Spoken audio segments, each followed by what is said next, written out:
तो तम विषय अछि जे वायुमंडल रे जलीय बाष्प अछि ना नाही आमे परीक्षा करिबा। तो परीक्षा करि पारिया नाही श्योर करि पारिया। तो देखो केमिति करिया। तो आम पाखे गोटे कोन अछि ग्लास अछि।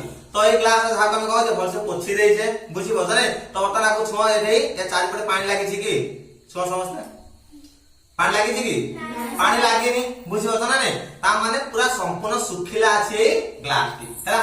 तो ए ग्लास रे आमे कोन करिया तो किछि ठंडा पानी नेबा। ताम पाखे तो बरफ नाही तो बरफ मेल्ट हे गलानी कि नै। तो हम बरफ आनथिले बरफ मेल्ट होला तो तासे ठंडा पानी हे जाय छि।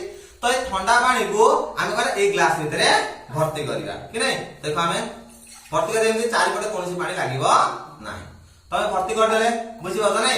तो सेई पानी को किछि समय पे आमे कोन करिया रखि देबा बुझि बजना नै। तो आमे ता भीतर आमे किछि समय नै जिबा देखिबा जेमते से पानी गुडी को चारि पटे जेमते लागुछि ना नाही बुझि बजना नै।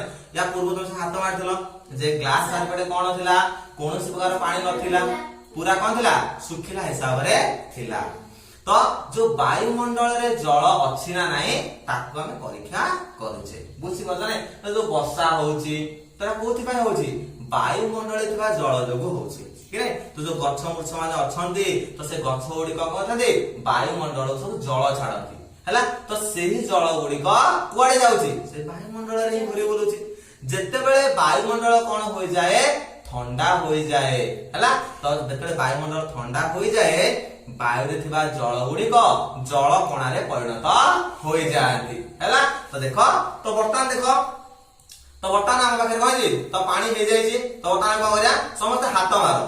बर्तमान देखो हाथ रे पानी लागि छने मते देखो देखो। तो बर्तमान हम देखिबा तो हम हाथ देखो जे पानी आसिला आसिला ना पानी आसिला नाही बुझि बजने। ताले ए पानी कोठु आसिला अरे आमे तो पानी भितरे ढाळिले ताले बाहर पानी कोठु आसिला के कहि परबो। ताले सेठा होसी कथा आमे पानी तो भितरे ढाळिले बाहर पानी कोठु आसिला ना। देखो ए ग्लास चारि पटे कोन अछि वायु अछि आउ सेही वायु रे जल भी अछि। वायु रे कोन अछि जल अछि। जेते बेले आमे ग्लास भितरे पानी ढाळिले फळ रे पानीटा ठंडा दिला से ठंडा पानी कोन गला चारि पटे थिबा वायु को मध्य ठंडा करी देला।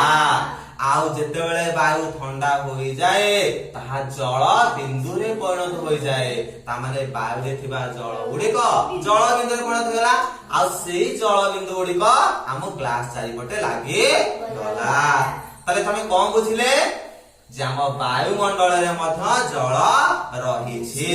तो वायुमंडल रे जल थिबा जगो तुमको ठंडा मध्य लागुची।